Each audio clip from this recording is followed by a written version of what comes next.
Assalomu alaykum. Hozir Makka Mukarramadaman, Haram Sharifdaman. Shu videoni qo'ydingiz, yoqdingiz. Men aynan sizni haqingizga birga duo qilmoqchiman. Amin deb turing. Bismillahirrohmanirrohim. Allohumma inni as'aluka bi anni ashhadu annaka antalloh la ilaha illa antal ahadus samadul ladzi lam yalid va lam yulad va lam yakul lahu kufuwan ahad. La ilaha illa anta subhanaka inna kunna minaz zolimin. Rob taolo sizni gunohlaringizni mag'firat qilsin.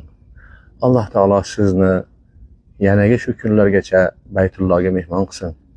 Alloh taolo gunohlaringizni mag'firat qilib, kasalliklaringiz, bemorligingiz bo'lsa Alloh shifo bersin. Qarzlaringiz bo'lsa Alloh taolo najot bersin. Muammolaringizni hal qilsin. Agar farzand talabida bo'lsangiz, Alloh taolo solih farzand bersin.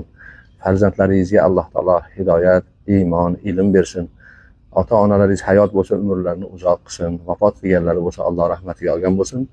Alloh taolo nimaiki shar'iy maqsadlaringiz bo'lsa yetkazsin, armonlaringizni ushatsin, orzularingiz amalga oshsin. Amin deng, amin deng, amin deng. Yaxshi ko'rgan do'stlaringizga ham tarqatib qo'ying. Ular ham duoyimizga sherik bo'lib qolsin. Va sallallohu ta'ala ala xayri xalqihi Muhammad va ala alihi va ashabihi ajma'in. Allohu akbar. Assalomu alaykum va rahmatullohi va barakatuh.